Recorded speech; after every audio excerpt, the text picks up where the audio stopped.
Absolutely live. Big show for you tonight. Big show. I'm doing my UFC White House card picks, man. And guess what, guys?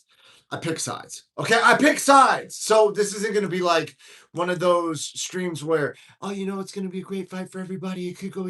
It's the boxer versus wrestler, striker versus grappler. If he can strike, then he's going to win, and if he can grapple, he's no. It's not that. I'm biased. I've got favorites and I'm picking sides. So we're going to actually pick sides, okay?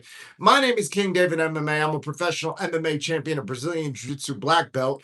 And for the sake of this clickbait title, I'm a UFC insider because I coach and I train at the world's greatest gym, Extreme Couture. So I'm on the mat with all the top UFC pros, guys. So I have a little insider information. Plus, Justin Gaethje did pull up to the gym. He sparred with a bunch of my teammates, and we are going to get into all of that tonight. Make sure you like, comment, and subscribe. We're just shout out to everybody that's been subscribing, man. The subscriber count is going up very quickly. I appreciate it. You guys are real ones. Shout out to you. I got a real ones t-shirt somewhere around here. I don't know what the fuck happened to it. Why is it? I don't know why the motherfucking live chat. Let me see the chat. Dude, if I knew how to work a computer, we'd be golden. All right. So shout out to my guy, Arpon the Don. Okay. Because he's been doing mad work. He's been the moderator extraordinaire. Plus, he got me set up. Now, this isn't the setup. The setup's not live. The setup goes live tomorrow or the next day. I got to get used to the software. We got this new software going down. Everything is front facing instead of rear. It's like, you see how it's backwards? He's got it all hooked up. I got to figure out how to use it. So I'm the one slacking. Anyways, guys, make sure you get your real ones shirts at the first link and then tell your coach to grow their gym at Studio Millions. That's the best decision your coach could ever make. So shout out to you guys who have been sending people to Studio Millions, man. You guys are the real ones. You're helping spread martial arts, man, and you're helping your coach put food on their table. So shout out to you guys. All right, guys, let's get right into it. We're going to go, should we go from the bottom of the card or the top of the card? So you saw the title of this video. I'm picking Gaethje to win. I'm 100% sure. We're going to get into that in 1 second. Let's start at the bottom of the card. We got Diego Lopez versus Steve Garcia starting off the night. I absolutely do not care about this fight. I think Diego Lopez is entertaining. Will he ever be UFC champion? I don't know. Steve Garcia is a very solid fighter. One would hope Steve Garcia pulls it off that way. Diego Lopez has already got a lot of opportunity. I'd like to see Steve Garcia get opportunity. To my understanding, Steve Garcia is representing America. You know who I'm going with. F-16s, red, white, and blue going overhead. Shout out to Steve Garcia. Steve Garcia gets it done with a lead hook. I got Garcia by KO in vicious fashion. All right, now on to the America versus America fight of the evening. Well, one of them. They added another one, but this was the original one. Bo Nickel versus Kyle Dawkins. I don't even know who Kyle Dawkins is, so I'm picking Bo Nickel, guys. Shout out to Bo Nickel. They're trying to promote Bo. He didn't do well against RDR because okay, guys. You guys want to get into fighting theory? You want me to do it right now? Is this what we're doing? Okay, I try not to get technical and tactical on these videos. I'm more into the fun. Hey, drama. Oh, Steve will do it's gonna fight Kyle from Nelk Boys, right? I think that's entertaining. So there's this thing. It's called tie clinch, and almost nobody trains it. So a lot of these dudes train striking, boxing, or kickboxing, and then they train, or they call it Muay Thai, right? Which it's a form of Muay Thai. And then they train grappling, which is wrestling, takedowns, submissions, jiu-jitsu. But a lot of people are not training Thai clinch, right? And Thai clinch is an art of its own. In fact, in Thailand, they have like a delineation between the kickboxing part of Thai boxing and then like the clinch part of Thai boxing, right? So they're almost two different art forms over there. Well, they're like they have two different names, right? That's how much they delineate it. And so then you have two different styles of fighters. because it's almost like in America where you have grapplers and strikers. They have the same thing over there. It's Thai fighters who like to fight in the clinch and Thai fighters who like to punch and kick, which are two different, totally different. So then that's how they're pairing them up in Thailand. And Bo Nickel suffered because he wants to grapple, but in a Thai clinch, he is inexperienced. So that's why RDR fucked him up. RDR was kneeing him in the body and shit, and he didn't like it.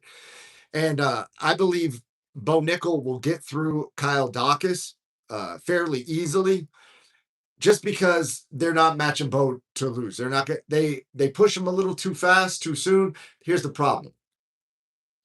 Chael Sonnen's got in his ear. Chael Sonnen wants Bo to call out Sean Strickland when he believes Bo's going to win, and then he believes Bo Nickel should go after Sean Strickland. I think that's a bad night for Bo Nickel. I think that's a very, very bad night for Bo Nickel. Also, Dana White has said Sean Strickland's not banned. We're going to get into that in a second. But anyway, Mauricio Hoofy versus Michael Chandler. Guys, they're bringing Michael Chandler in to get wheel kick knocked out. But Michael Chandler's American, guys. So I'm picking Michael Chandler with the Rocky style victory. I think that Hoofy's going to fade. I think Chandler is going to survive and just be grittier and then just do some crazy shit. And he has one of those careers that's like up, boom, crash down, up, right? Like, so I believe he's due for like a big moment, and I believe he's going to get on the mic and call out Conor McGregor. Shout out to Michael Chandler. And guys, I'm really picking Chandler. I'm not fucking just trolling you. So I'm really picking Garcia. I'm really picking Bo Nickel. You guys can hold me to this. I'm not some pussy who's like, oh, I said that, but I really meant. No, these are my picks, guys. I'm not playing games. Okay. Not playing games. I play for keeps. Okay. I play for keeps. Let me drink some of this caffeinated. Oh, I fucking love these.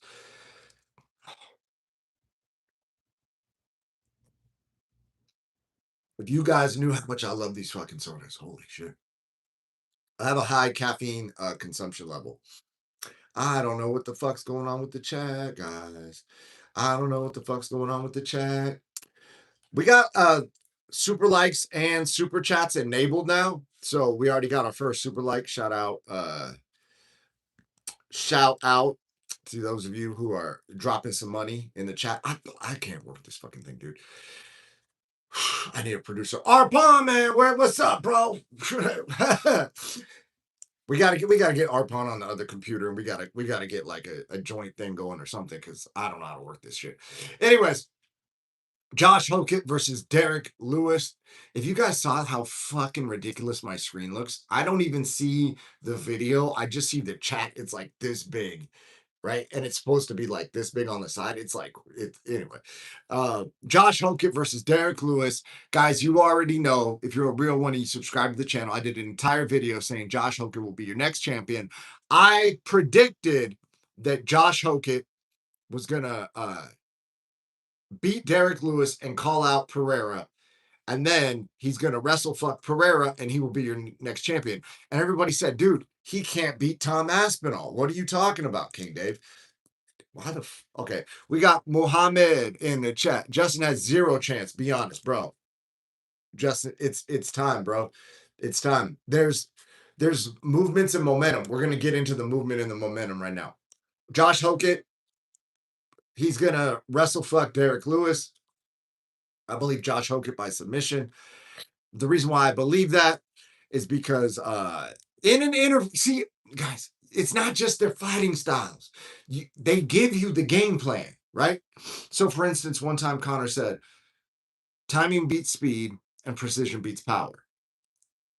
And I thought, I said, man, he gave us the fucking game plan. And then everybody else is out here still trying to throw like loading up. And I'm like, oh shit. I started doing timing. And I was like, damn, I'm getting like a ton of success. Then when Conor fought Mini Mendez, he was like talking about how he had the best body work in the game. And I went back and watched that fight. And before that fight, they were talking about, what about his kicking? Isn't Mendez going to take him down? And Conor said he's going to whip the front kick, like the lead teep to the body, but more of a snap kick, like a knee up and snap it, right? And he's like, he's gonna whip it. And he's like, you can't catch a whip, mate. You know, he's like, if you push kick, if you do a push kick form of a teep, right? You're pushing and they can catch it. But if you whip it, and then I started whipping that motherfucker. And I started toe kicking because one of my former coaches had toed me in the liver. And I was like, what the fuck was that? He's like, toe kick, dog. You know, and then I was like, so having been towed in the liver viciously in sparring, um, you know, while I was playing around, and then someone just picked it up. You know what? Whatever, right? You know what I'm saying? That's how it goes. That's sparring. But yeah, I got kicked in the fucking liver with a toe, and I said, "Oh, that's a valuable weapon." So appreciate that round. I learned a lot in that round. And then when Connor said that he's gonna whip the kick, I started fucking snapping toes into people like a whip, right? So I'm very hard to catch. And I've not only broken a dude's ribs with that in a pro MMA fight, I also body triangled him at the floating rib level. So I believe uh, that the snap kick broke his rib, and then the body lock exacerbated the injury because he tapped. He tapped to like the body lock. Like I'm still trying to lock the rear naked choke up, and this dude's tapping, and then he's like holding his ribs, and what's wrong? And he got, I think he got like a 6 month suspension. So he wasn't able to fight for 6 months, but I heard he made a comeback and went and fought again. So shout out to that guy. But yeah, I broke his ribs in the fight because I paid attention to what other fighters said. Right, because when you're watching it, sometimes the techniques can look similar. Like, what's the distinction between a teep, a push kick, a front snap kick, a toe kick? You know what I mean? A whip, right? But if you listen to what they, and so the point of what I'm saying is, right? Listen, Josh Hoke gave us the game plan. He said he's going to use a strategy to beat Derek Lewis. He said that he's going to use the tactics that he needs. Now, without saying it, he said it that he's going to wrestle Derek Lewis. So in the comment section, right, I read all the comments and I respond to every comment. The channel's at a level where I can do that, so I do that. So if you see this video later and you leave a comment, I respond to it. Now, I read this bullshit. Oh man, Josh Hokett, he can barely beat Blades. Derek Lewis is gonna KO him. I'm like, bro, listen to his interview. He said he's gonna use the right strategy to get the win. The right strategy against Derek Lewis is not stand and bang. The right strategy is take him down, submit him. That's the correct strategy. He's telling you the answer is hidden in plain sight. He's giving it away. Anyway, oh, I don't know if that means that, dude, bro. Bro, what else could it mean? What else could it mean? And then the other comments are saying Tom Aspinall, dude. Tom Aspinall, unfortunately, guys, I'm the fucking bad guy for telling the truth. I said it, I don't know, however many months ago in my Josh Hokett will be the next champ video. I said Tom Aspinall's not fighting. He's got eye injuries. He brought in Eddie Hearn as his manager. Eddie Hearn is talking about physically fighting Dana White. You think that negotiation is going to go well? Now, Eddie Hearn is talking about, hey, I don't think Tom Aspinall should fight, and I'm going to advise him not to fight unless we get a better contract. You know what they're going to fucking do? They're going to go, oh, cool, bro. We're going to keep you in your contract. We offered you fights. You said no. We're stripping you of the belt. You're still under contract. You can't go fight Francis and MVP. And we're going to hold you up for as long as we can until your contract expires. So enjoy sitting on the fucking sidelines. That's what they're going to tell him. I'm not saying it. I'm just saying that's what they're going to say. Eddie Hearn has got, if Eddie Hearn convinces him not to fight, yeah, they're going to strip him of the belt. It's going to be Hokett versus the winner of Pereira versus Gane, both of whom are not super high level wrestlers. Josh Hokett's your next champ. That's it. I'm just able to see the pieces on the chessboard. That's not what I want to happen. That's not what I think should happen. That's not the morally correct thing. In a great fucking super sweet universe, we just wait around. Tom heals his eyes. Yeah, no, that's not what it is. The show must go on. These guys are billionaires. They're not fucking around. Don't fuck up the money. Rule number one, don't fuck up the money. Tom, you're fucking up their money. You know what I mean? Like straight the fuck up. So I believe Josh Hope is going to wrestle fucking submit Derek Lewis. And I'm a big fan of Derek Lewis's fights. But the good news is we will not see a borderline naked man because he's not going to pull his balls out because they're hot or anything like that because Josh Hope is going to win. Josh Hope, and then that's going to bring the winner of the other fight. You know, we're going to get into that. So now next order of business. Sugar Sean O'Malley is American. I'm biased. I'm picking him. I don't think it's going to be as easy as anybody says it is, but I pick sides. So even though I think, how do I say his name? Aaron Zahabi, Faraz Zahabi's brother. No disrespect. That's just how I know him. I'm actually a fan of the fight, a fan of the fact that this dude's older, still fighting, and has like a career resurgence out of leisure. It gives me hope, guys. It gives me hope. You know what I'm saying? Because I won this belt at 44. You know what I mean? I know I look like a spring chicken. You know what I'm saying? I know I look like I'm aging in reverse, a God-given jawline, charm, charisma, all that. I get it. I understand. But looks can be deceiving. On paper, there's a number. It says I'm 4'5", and I believe it's lying. I think I'm 25, but no, who's keeping track, right? So shout out to Zahabi. I think he's a very, very tough test for O'Malley. I think his style matches up well with O'Malley. I don't think O'Malley's coming and walking through this dude. And if this were on any other card, I might even pick Zahabi. But guess what? It's America's birthday, motherfucker. So I'm picking Sean O'Malley, and I really think he's going to win. I think we're going to get, some good results on this card. I think Sean O'Malley will pull it out. I think Sean O'Malley has fought the higher level competition. I think that, you know, at some point, Zahabi may try and wrestle Sean O'Malley. I don't think that's going to be as effective as it was with Marab, because I've trained with Marab a lot. Marab is a motherfucker, okay? Marab's a motherfucker. Marab will shoot and shoot and shoot and shoot and shoot and shoot. And guess what? If you get up, he's going to shoot again. If you get up, he's going to shoot again. If you get up, he's going to shoot again. He's going to almost like try and let you have just a mat return you. And if you break away, you fight hands, get the fuck away, he reshoots, right? Reshoot, take you down, up, down, up, down. So that's a whole different ball game, right? I think Sean O'Malley can get it done. I don't think it's going to be like a vicious knockout, although I'd love to see that. I'm picking Sean O'Malley by decision. Tough fight battle. And then the question is, are they going to give Sean O'Malley the title fight off a decision? Because he has a win over Peter Yan. That's a big question. So I've heard, and maybe you guys can tell me if this is accurate or not. Peter Yan and Marab might be the next match, but Marab is riding a fucking couch around the Las Vegas Strip. I don't know if you guys saw that video. Marab's out here doing the most. He's click farming, and he's clipping. The guy's clipping for kick, and so he somehow got someone to attach a couch to like a scooter, and he's scooting around the Las Vegas Strip on a couch. So he might not be fighting. So maybe Peter Yan is going to wait on the winner of this fight. Sean O'Malley gets the dub. It's Peter Yan versus Sean O'Malley. And then guess what? Sean's back as the undisputed champion again. Let's freaking go. Okay, we got some people in the chat. Somebody, Sipping Aces says, we got Kid Cucks 420. What is that, Kid? Cool. So Kid 420. We got Kid 420. He says Ilya KO first round. Bro, no. We're gonna get into that. We're gonna get into that. I got very, very, very good reasons that is not what's gonna happen. Also, Alex Poatan Pereira versus Cyril Gane.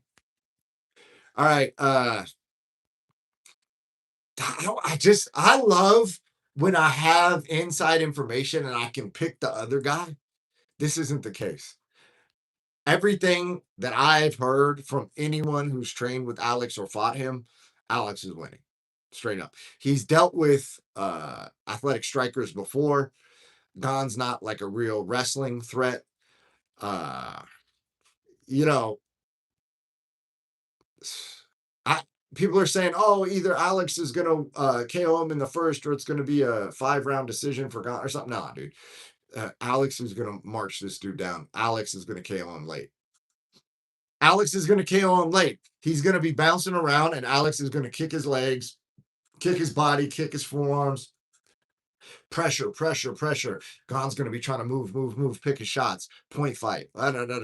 He's going to just get like corralled to the cage. And then he's going to have to firefight. He's going to bail. Poaton's going to march him down, Muay Thai style. Yeah, Poaton. Poaton is going to put the pressure and break him. I don't believe it's going to be a first round KO. I believe Poaton will probably KO him stiff in the fourth. It's going to be an accumulation. It's going to look like Poaton versus Khalil Roundtree. That's what this fight's going to look like. So, guys, if you watch that fight, this is what this fight's going to look like. And then I believe Poaton is going to fight Josh Hokett, at which point Poaton is going to have to stuff some takedowns because Josh Hokett is coming to wrestle that man. Hokett is not going to stand up with him. I believe Josh Hokett can chain wrestle enough to get him down. Can he do it for 5 rounds? That's the question. I would pick, at this moment, if they fought right now today, Josh Hokett would be your UFC world champion. I know, guys. I'm gonna read the comments. You guys are gonna troll me. I'm gonna make a strong case in the comments because I respond. And then we're gonna see if you got something to say once I make the case. Because it's point counterpoint, right? You can say whatever you want in the comments, but when I clap back with the facts, then what? Then what? Speaking of the facts, Justin Gaethje will win. I am 100% sure. I know a lot of people that have trained with Justin Gaethje. He has a very unique style. Although I felt like Paddy Pimblett should have thrown same side head kick, like a lead leg head kick, because Justin was slipping. Looked like with his hands down, and when anyone's slipping punches within kick range, maybe throw a kick or something. But there must be, and this is the thing, having fought enough, what one sees as an outside observer is not necessarily what's fucking popping off in there. So while it looks obvious to me, sitting on my comfortable couch, buffalo chicken wings, you know what I mean? Got the boys over. Who was over? I think Felony Charles Bennett was over for that. Where did we watch that at? Yeah, it was me and Felony watching that. And right before Felony's fight. And me and Felony got so many fucking rounds, and we were doing 3 10-minute rounds every day, sparring every freaking day. So when you guys see Felony for those fights that he trained over here, and he looks like he has no cardio issues, just know we were putting in tremendous amounts of sparring, like way more sparring. Way more sparring than anybody. Just sparring, right? You know what I mean? And pushing it. So we both thought, well, and Felony has some critiques of Paddy's right hand. He said he was throwing it like a girl. He said he's throwing it like this. I was like, damn, man, just tell me how you really feel. But and Felony said that on video, so that's not me putting him on blast for somebody said. He said that on video too. So I'm just telling you what he said publicly, right? And Gaethje looked like he was slipping with his hands down, which is something you would tend to not want to do because you are very susceptible to kicks. So as an example, this is not the exact same scenario, but open stance when Leon Edwards threw the 2 at Kamaru Usman, and Kamaru Usman like over parried, and then the kick came behind it. It's the same thing. If you slip with your hand down, the kick can come right there. So either there's something happening in there that I can't see because I'm not in there. And when you're in there, it's different. It's very different. So I've had literal commentators. I got this dude balled the fuck up. He can't pass my guard. Like, he does not have the skill set to pass my guard. He does not know where he's at in the interaction. He doesn't know. I've got frames and fucking jailbreak hooks. I got all kinds of shit going on that this dude doesn't know how to address. And if he addresses it, I've got like if-then sequences. Yeah, I'm like 99 steps ahead of this dude. And the announcers were like, oh, and so-and-so's really making 0 attempts to pass King David's guard. Yeah, then what are you going to do with the takedown if you're not going to pass the guard?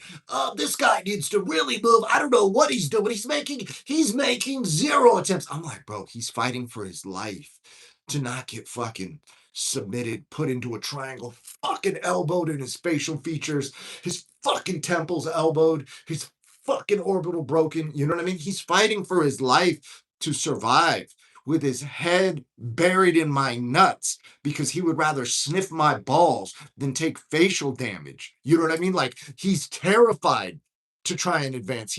I'm literally telling this motherfucker, listen to your corner, bro.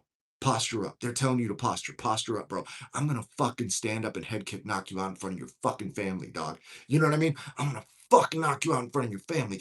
Fucking posture up, bro. Posture up, you mother. You know what I mean? I get lit in there, guys. I get lit.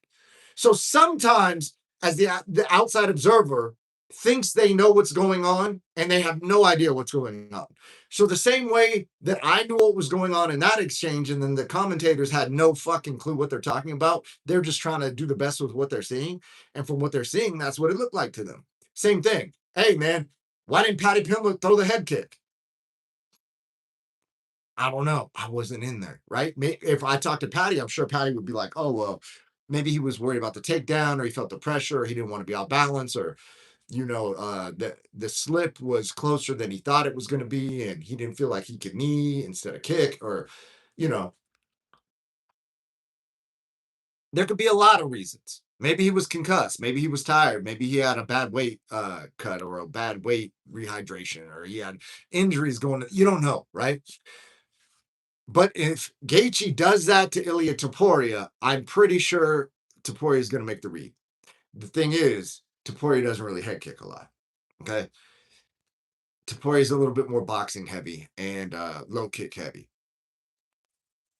That's Gaethje's lane. Gaethje's gonna kick him in the fucking calf, guys. Three calf kicks, fight changes. Three calf kicks, the fight fucking changes, guys. I'm picking Justin Gaethje to shock the world by KO. I am 100% sure. You can come back to this video. You can chirp at me all you want. Justin Gaethje's going to win. And and it's not a technical or a tactical thing. I know we're talking techniques and tactics. I feel the momentum. I feel like something's going on with Ilya. I feel like Ilya's getting a little bit ahead of himself.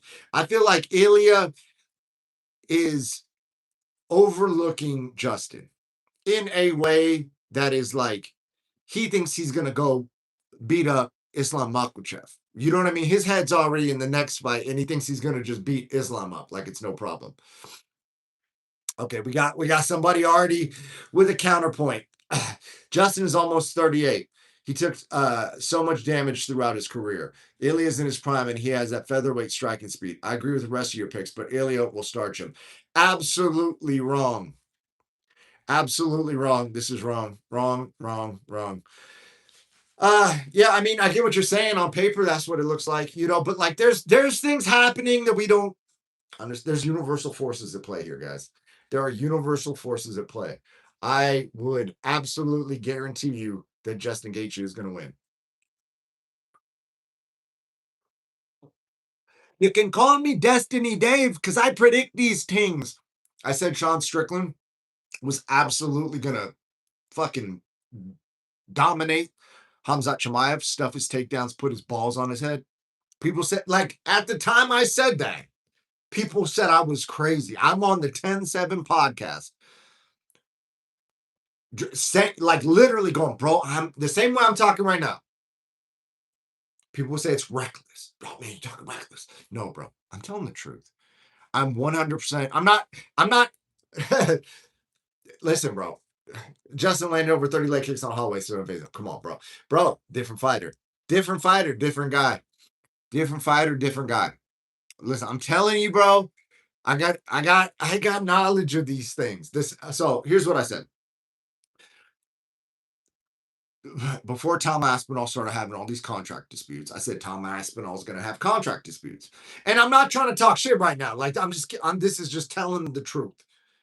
If you go to my Instagram and you look at the check marks that follow me, you'll see like billionaires, you'll see Dana White, you'll see like a lot of the top UFC world champions. You'll see a lot of cross section. So there's sometimes you got to read between the lines. There's shit that I cannot say but that I know. You get what I mean? Gaethje's winning, guys. Gaethje's gonna win. Gaethje's gonna win. Gaethje's gonna fucking win. Now, Is he going to win the hearts and the minds of the people because of his political takes? I don't know. I don't know. Strickland's pulling up to the fan expo, the fan event, which I found it interesting today because Dana White was on video. They were asking him questions at a press conference. And Dana says Strickland's not banned. He says there's going to be about 20 fighters pulling up to the event, and Sean Strickland's not banned. Now, Dana was saying there's 20 fighters pulling up to the fan event. I don't know how many of those fighters are going to the actual White House fight card on the actual octagon lawn, like cage side, versus the other event over there by the ellipse or whatever it's called.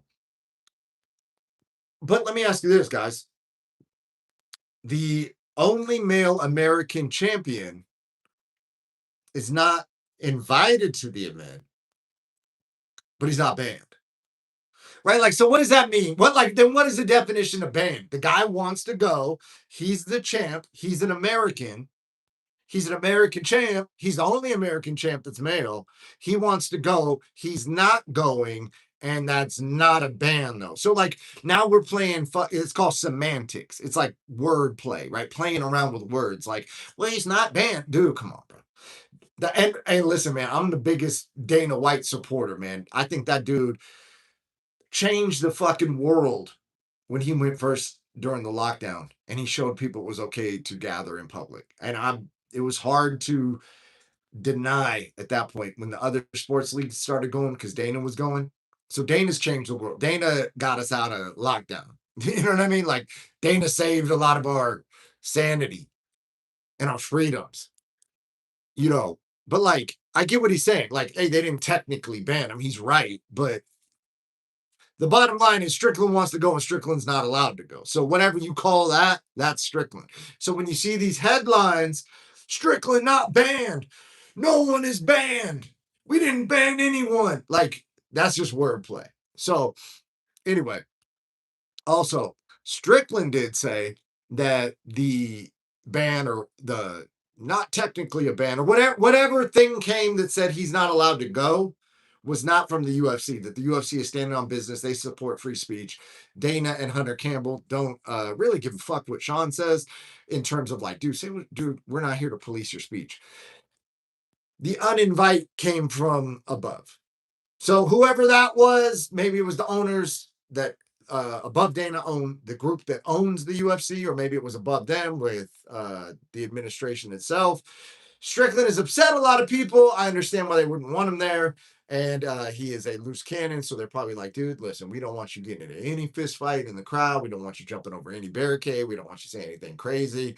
We don't want you offending the person you're sitting next to. We don't want you fucking up any $1 billion brand deal we're doing, any $100 million deal, any 10 million. We don't need you fucking us up, bro. So maybe they're like cool with what he says, but just like, hey man, you can say whatever you want, but you just can't come here. It could be as simple as that, or it could have been somebody going, hey man, he was critical of me. I run the fucking country. That dude's not pulling up. Which I don't even think Trump would be on a level of like kind of knowing that all that's being said. He's got other shit to attend to, right? So in terms of ban, Strickland is technically not banned, but he will not be at the event. I do think that Justin Gaethje and Strickland, their beef will continue. So that's going to get weird. That's going to get wild. They both have a lot of very, very intense and opinionated takes. Speaking of somebody who got opinionated, Stephen A. Smith has called out Dana White. He was like, bro, you're scared to debate me. I want to debate you or whatever. And now to me, I'm like, or whatever. Or he said something to that effect, right? Like, I'm like, what does that mean? Is that fighting words? Is Stephen A. Smith implying that he would fight Dana White? I don't know, man.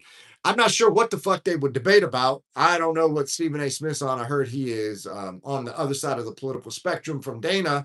So I don't know if he's got like a lot of, deep insight or not. He may into, what would we call it? Like global economic policy or, you know, uh, foreign affairs, things like that, you know, geopolitical fucking energy, wars, and I'm talking about like tariffs on natural gas. You know what I'm saying? I'm not talking about like bullets and I'm none of that, right? I'm talking about like this country put tariffs on this country. This country put a tariff on that country. This country is no longer shipping its natural gas here. This country blew up the pipeline over there because they wanted the gas to go through the other country so that they could get a kickback from that country when the natural gas is sold to them. That country has an oil reserve, but that other country is blocking them because they have a like. Is that what they're going to debate? I don't think Dana's interested. But hey, man, I do like this. Like, I want to see Dana. I know, guys. This. It's like almost embarrassing to say it, but I like try and be as authentic as I can on here. And even though it's embarrassing, it hurts me a little to say this. I don't think this is the best side of me. I want to see Dana and Eddie Hearn box. Oh, my guy, Slip It Aces says, Google Stephen A. Smith hitting the bag. Does he got hands, bro? Or are you telling me to Google it because he does not have hands? Hands or no hands? That's what I want to know. Does he have hands? You know what I mean? The dude's a sports commentator. He probably played sports his whole life. I would imagine he would have some fucking athletic prowess, you know? And dude, I want to see Dana. I would love to see Dana. Oh, he's a chump. Wow. So I'd like to see, well, Dana's got hands. I don't know if you guys know this.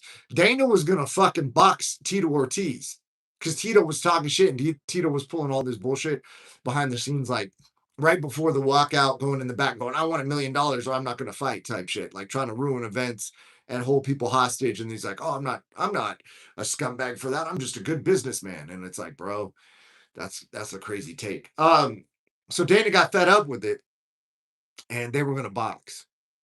And then it got to the point that they were so committed to boxing each other that there was a fucking UFC like embedded or a UFC countdown. It was aired on like Spike TV back in the day when TV was a thing. And like Dana's literally training. People don't know this. Dana often travels with his boxing coach, Skipper Kelp, right? Skipper's got fucking vicious hooks. They have an entire boxing setup at the UFC headquarters just for like back in the day, Dana and Lorenzo and Frank Fertitta, all those dudes to get workouts in because they box. That's how they ended up in the UFC, was that they were boxing all the time. And Dana and Lorenzo Fertitta ended up training with a dude named John Lewis. And John Lewis was a Brazilian Jiu-Jitsu black belt under Andre Pederneiras. John Lewis gave Mark Lehman a black belt. Mark Lehman gave Sim Go a black belt. So, and they all earned their black belts, right? Because some people go like, nobody gave you a black belt. Because that's, anyways. So Mark Lehman got his black belt from John Lewis. He earned his black belt from John Lewis. Sim Go earned his black belt from Mark Lehman. Jerry Shapiro earned his black belt from Sim Go. And I earned my black belt from Jerry Shapiro. So that's the lineage. It goes back, and they were teaching, they were learning from John Lewis, the Fertitta brothers. And yeah, Tito can't spell box, bro. Some of the clips they put of that guy up, that's fuck, dude. Yeah, you know what I mean? I want good things for Tito, man. My dear friend, the real Dave Terrell, or they call him the Bionic Dave Terrell, actually beat Tito Ortiz up in a street fight at a nightclub out here. He does personal security for Chuck Liddell. So they all run in the same circles, and uh, DT's comfortable with me talking about this, but Tito was talking reckless to him, and he didn't realize that DT is really about that life, and DT put hands on him. So DT is the linear UFC like heavyweight champion back in the day or whatever. You know what I mean? I don't know, guys. But no, he really did beat him up. And he's got a win over Tiki, who was, people see Tiki as the dude that elbowed what's his name, Dean the Great or whatever his name is, in the face. But Tiki's also Rampage's manager, and Tiki used to fight back in the day. So Dave Terrell has a win over Tiki. So you know what I mean? The layers get deep, guys. I'm gonna Google Stephen A. Smith hitting the bag, though. I didn't even know he had any experience training or not. But I do want to see Dana box Eddie Hearn. I think that would be a great fucking Man, dude, and I know, oh man, it's not the pin. These guys aren't like in their peak physical prime or anything. I'm here for all of it, guys. I'm here for all the fucking reckless fucking shit. I like Misfits. I went to Misfits. I mean, other than okay,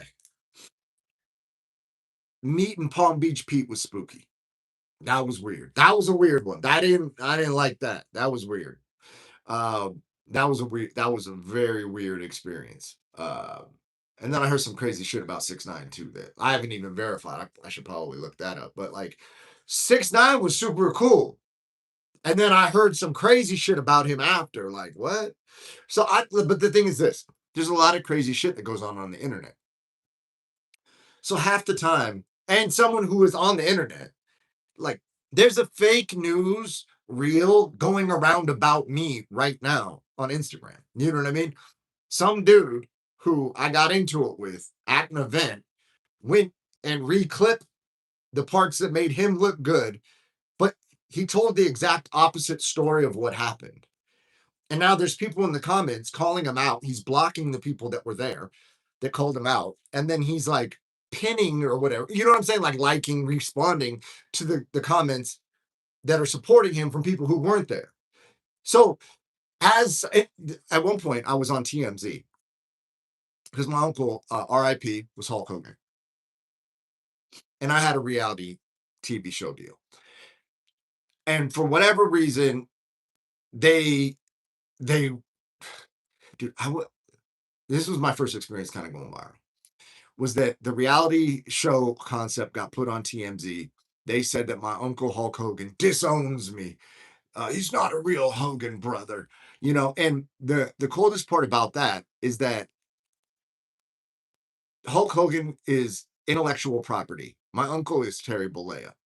So the intellectual property Hulk Hogan at the time, he was licensing to the WWE for $10 million for 3 years. So when they ask him about Hulk Hogan, because King David is not in the WWE and a part of Hogan's WWE family, then when they ask him in character as Hulk Hogan, he's, oh, that's not real. You know what I mean? And so they're not asking Terry Bollea out of character about it. You get what I'm saying? And so, because my reality trailer mentioned the name Hulk Hogan, Vince McMahon, who's a billionaire, could have potentially sued me and my uncle for, I guess, like trademark or copyright. And then that would have fumbled the $10 million bag for my uncle. Now, when I did this trailer that got picked up and I got a deal for, my uncle had not licensed his name back to the WWE. So my uncle owned the rights to Hulk Hogan at the time. And he had no licensing deal at that exact moment. He had one previous and he had one in the future. But in the moment that he had told me to move forward with the reality show, because I asked him about it at his fucking out of $30 million mansion on the fucking water, which is so big in Florida. They literally have intercom because if you yell, you cannot hear the person on the other side of the house. It was that big. And while I'm there, he gave me the green light, the go ahead, the support to move forward with the reality show. I move forward. Anyways, the deal takes a long time. By the time the deal's out in the public, now he's licensed the name. Right. And so TMZ starts running with this that like, oh, I'm causing a problem. Okay. Well, rather than get the inside scoop on what actually happened, they just ran with a crazy headline. Now, every other fucking website that reports on that type of gossip runs with the headline or something. There was one that was saying Hulk Hogan's nephew is destroying civilization with his dirtbag reality show. Or was it, what did it say? Civilization hits new low as Hulk Hogan's nephew new reality show, right? Like something to that effect. So these are the headlines that are going out that have nothing to do with reality. Like so when I hear crazy shit about 6ix9ine and I'm like, dude, 6ix9ine was nothing but fucking cool to me. You know what I mean? And I haven't looked it up yet. I got to go look it up to make sure I'm not hanging out with somebody who's, you know what I mean? But at the time, I didn't fucking know. You know what I mean? And so it's like, All I know is that the brand risk event, I'm over here. Here's Palm Beach fucking Pete, which a lot of people are saying that's not who that is. He's the other dude. And I'm like, well, bro, if you guys think he's the fucking other dude, what the fuck is he doing here, guys? And then and then I'm hearing crazy stories about 6ix9ine, and I'm like, oh, so is this just like what the fuck is going on? Aside from that, I'm with it. Ray J thinks he can fight. Good. Let him fight Super Hot Fire and get lumped up. Get a big ass lump in the middle of his head. Now, if he has medical issues, they shouldn't have let him fight, but that's a commission thing. That's not a brand risk thing. So, anyways, I'm for all of it. I want to see all the freak show fights. I pro wrestled twice at Fight Circus, home of the freak show fights. They've got little people fighting big people. They've got multiple people fighting one people. They got one person with certain pronouns fighting somebody with some other pronouns, but they have the same body parts. But then somebody else got some fake body parts and put makeup on, and they think they're a different pronoun now. Like they got all kinds of fights. They got a fucking 400-pound Muay Thai guy smoking fucking cigs on the way to the thing, and then he's letting the dude hit him, and then fucking bro, it's a fucking freak show. I'm for that. So, anyways, I want to see Dana fight. I want to see Dana fight Eddie Hearn. And guess what? Maybe if Eddie Hearn is not the first fight he wants, maybe he fights Stephen A. Smith first, because Stephen A. Smith, it sounded like fighting words to me. But I'm very comfortable with conflict, so maybe that's why I misinterpreted it. If I misinterpreted it as fighting words, because who knows what the fuck he meant by it, right? I'm just saying. I would have took it that way. Okay, my guy John Hogan. This is John Hogan. What's up, everyone? Hey, bro, you got a new screen name or something? You got logged out? Yeah, but we're talking UFC picks right now. I got Justin Gaethje by KO. I'm picking Justin. I'm picking F-16s. I'm picking red, white, and blue smoke. I'm picking flyovers. I'm picking the retirement story. I'm picking insider information. I'm picking momentum. I'm picking energetic shifts in the universe. And I believe Justin Gaethje is going to absolutely win.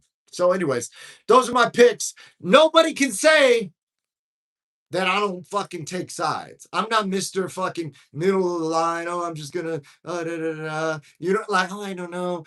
Yeah, guys, good fights. The fans are gonna win. That's who's gonna win. Hey, oh, I know both guys. I don't want to offend anyone. Yeah, man. Nah, dude.